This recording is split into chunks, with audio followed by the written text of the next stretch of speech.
A single candle on a wooden desk in a study at dawn. An old gospel book open to Matthew 22. The light moves slowly across the page. The first word the light touches is not love. It is not heart. It is mind. In this reflection, when knowing serves love. I want to walk you through something that I have been working on for myself for years.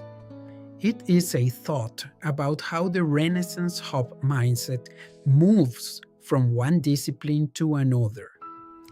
The integrative posture that I keep trying to teach is at least 2,000 years old.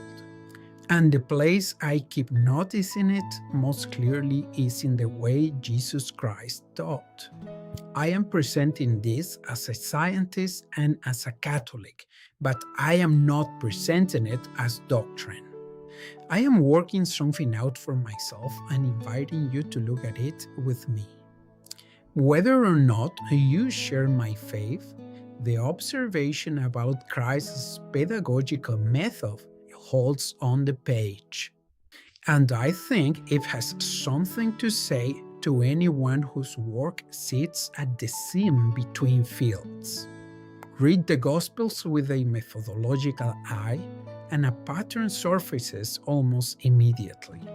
Christ taught using farming when he wanted to talk about how truth takes root in different soils.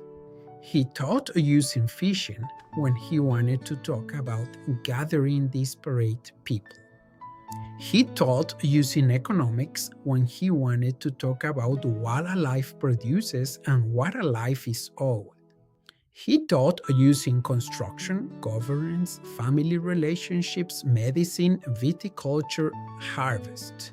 The pattern is not incidental. Each parable is an act of cross-disciplinary translation. The Catechism of the Catholic Church puts it directly. Jesus' invitation to enter his kingdom comes in the form of parables, a characteristic feature of his teaching. Characteristic, not occasional, methodological.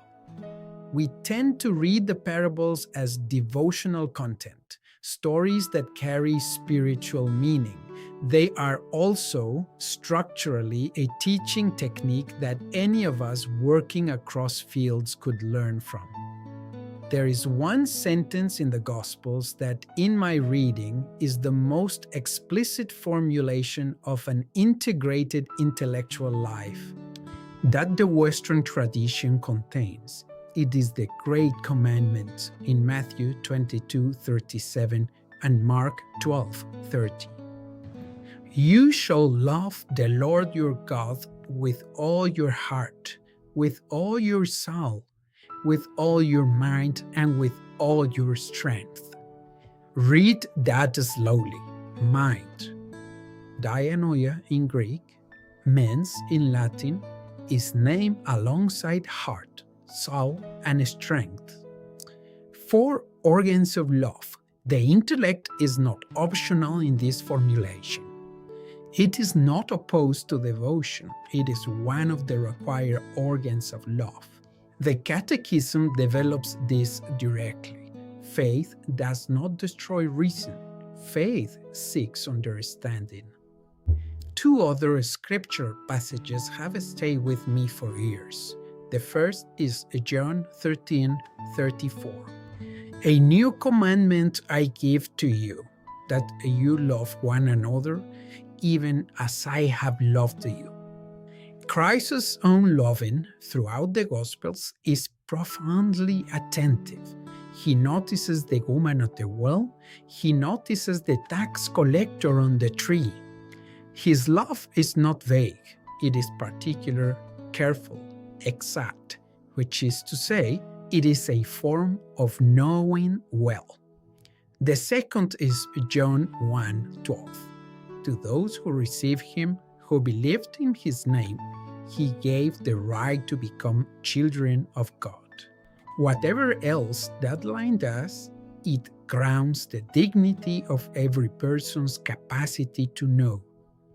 Intellectual life is not an elite privilege in this tradition. It is a birthright.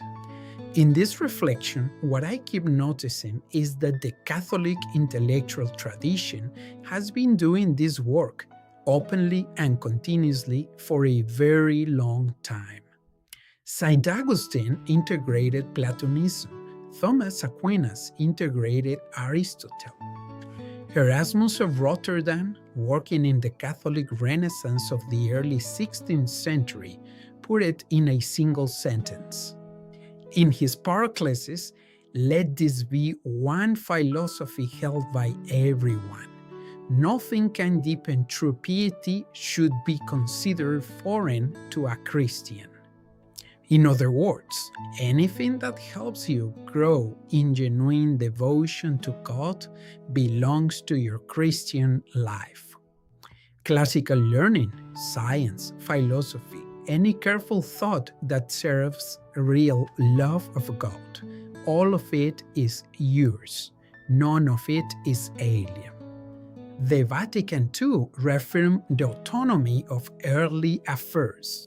St. John Paul II called faith and reason the two wings on which the human spirit rises to the contemplation of truth. The interdisciplinary mindset is not a deviation from this tradition. It is the tradition's mature form. The Renaissance simply discovered and named what Jesus Christ had already modeled in his pedagogical method. My question for you: what is one place in your work where careful knowing has been a form of devotion for you? Whether or not you would name it that, tell me in the comments below. For more reflections like this, visit santiagolab.org. And remember to stay curious as a child.